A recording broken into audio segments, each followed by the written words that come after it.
Hi everybody, it's Sunday afternoon on my way back to Princeton.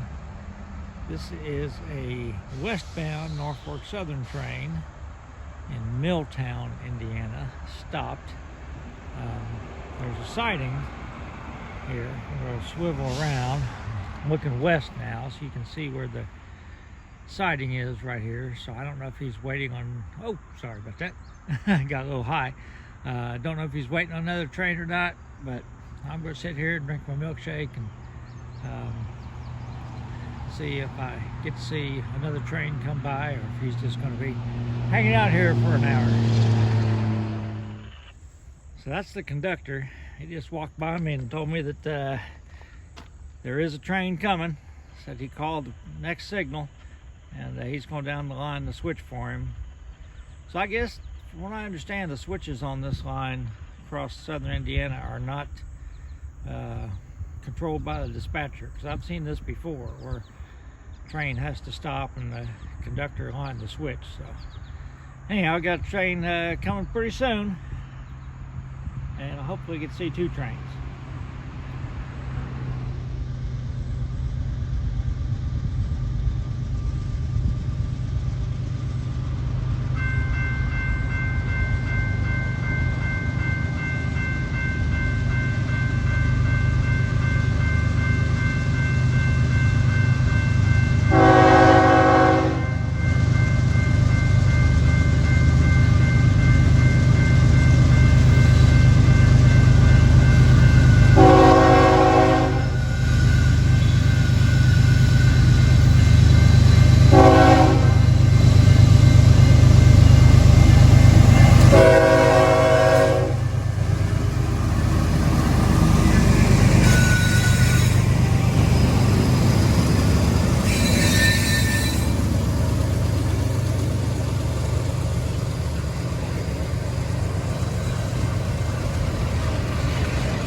Conductor is lining the switch.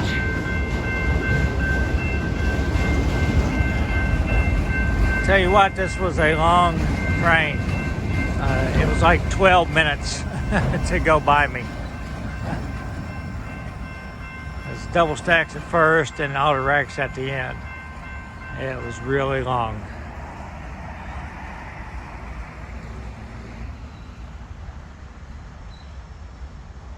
Shouldn't take too long for that UP engines to fire up and go west.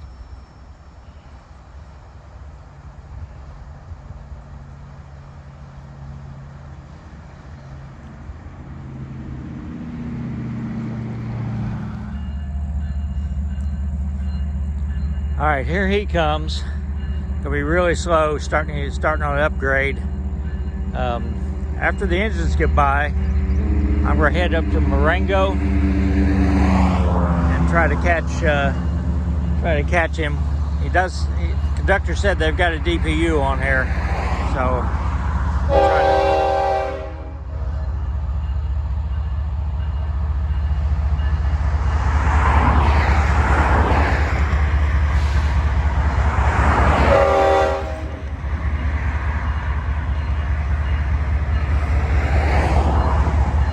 moved the car because I knew that once he started up, I'd be trapped there.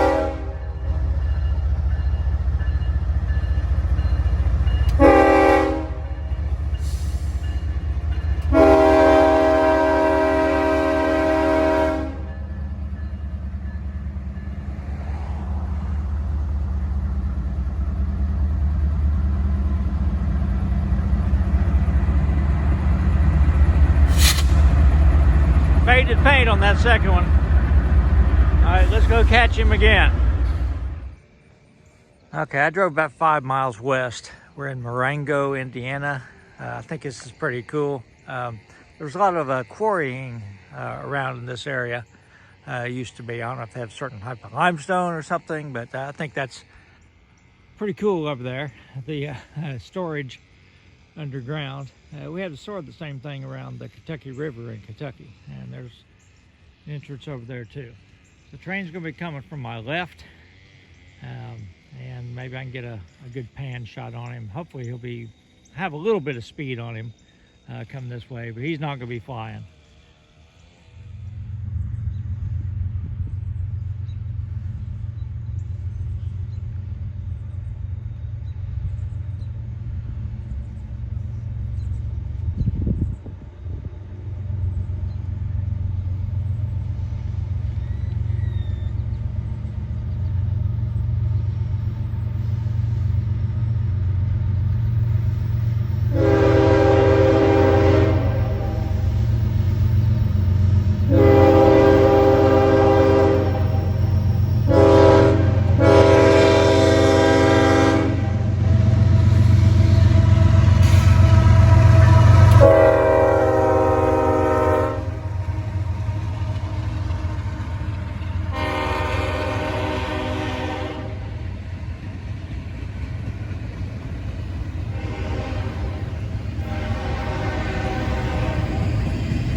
That's the end of the double stack, looks like.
Western.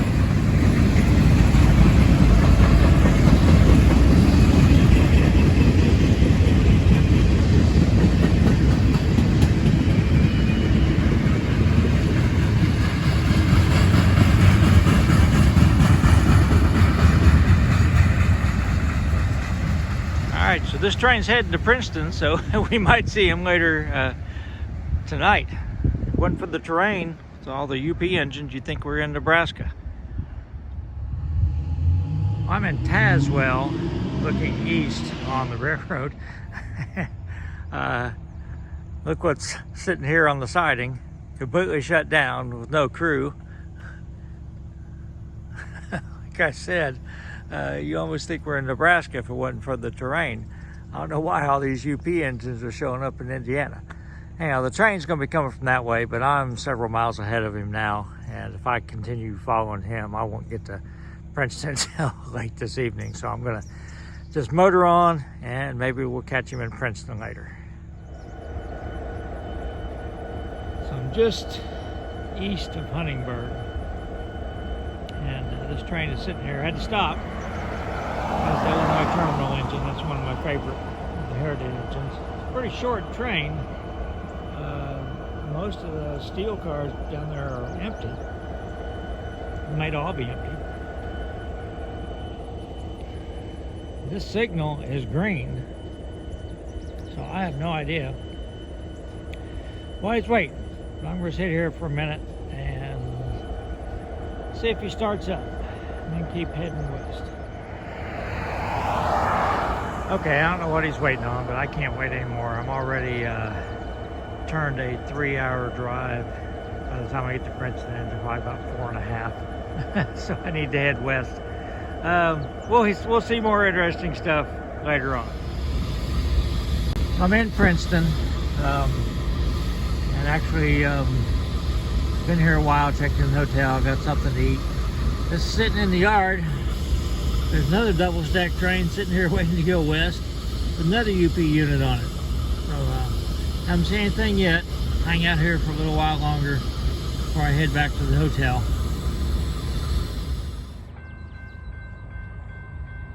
Back out on King Mine Road. Got a northbound CSX coming.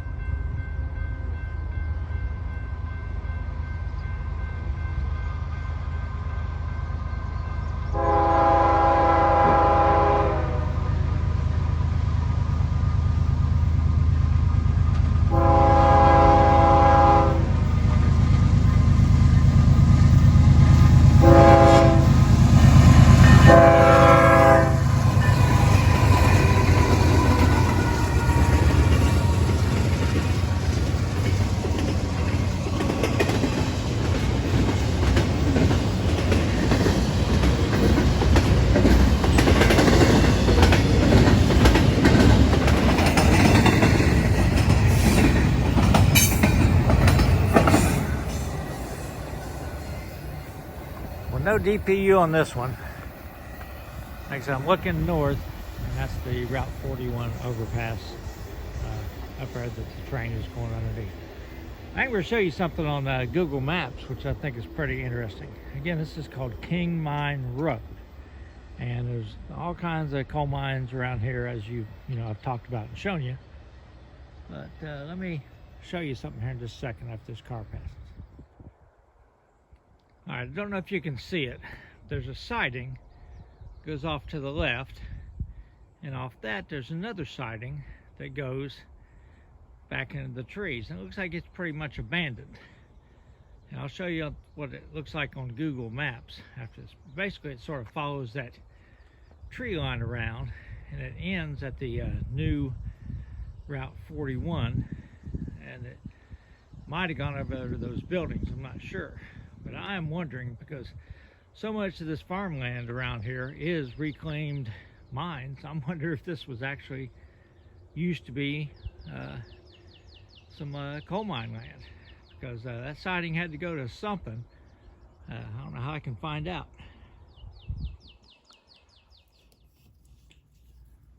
So this is where I was when I filmed the train. As you can see on Google Maps, it says it's County Road 300 South. But there's a box, signal box for the railroad that says Kings Mine Road, which is what got me thinking.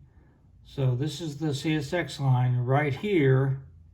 You can see the line curve, and it's obvious that it goes all the way over to here, and you can actually even see it crosses the road. So the mine was in here. Of course, this is old US 41, and it actually says when I searched for Google that it was near the junction of old US 41 and current US 41. So this, I don't know if the tracks are still there all the way through the woods or not. It wouldn't surprise me, because the way a lot of the railroads around here are, they don't sound like they take them up.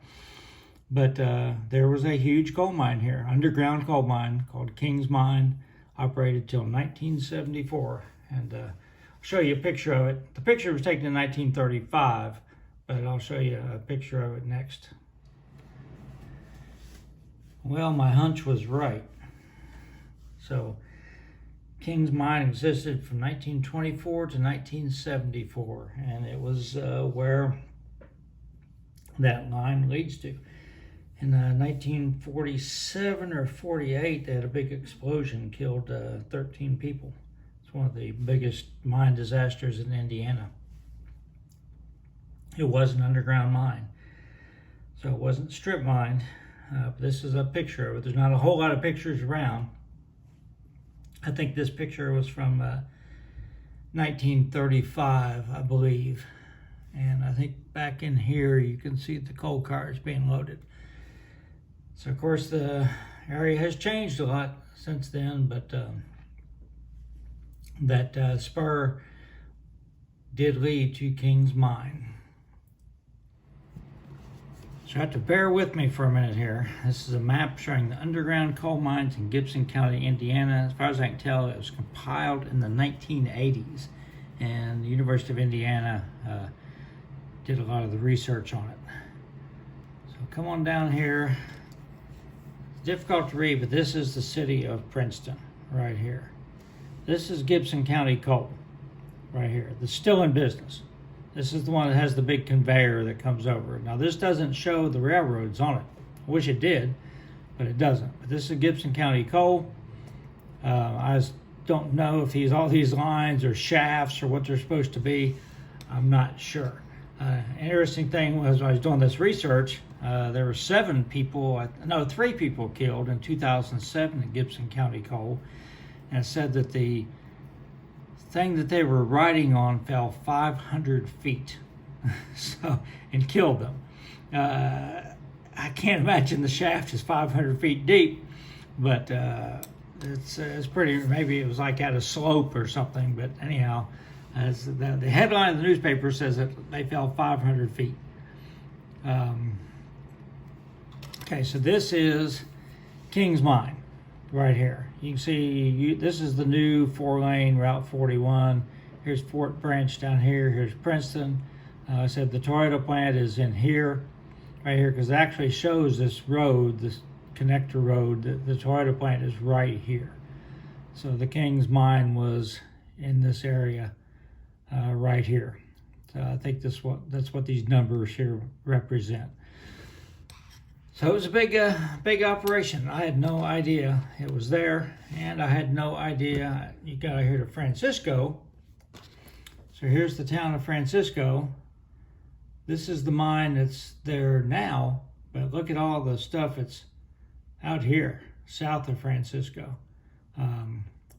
So there was a lot of underground coal mining in Indiana that I never realized. And over at Gibson County Coal, they had a loaded coal train and an empty coal train without locomotives attached to it. So see what happens there. Everybody stay safe.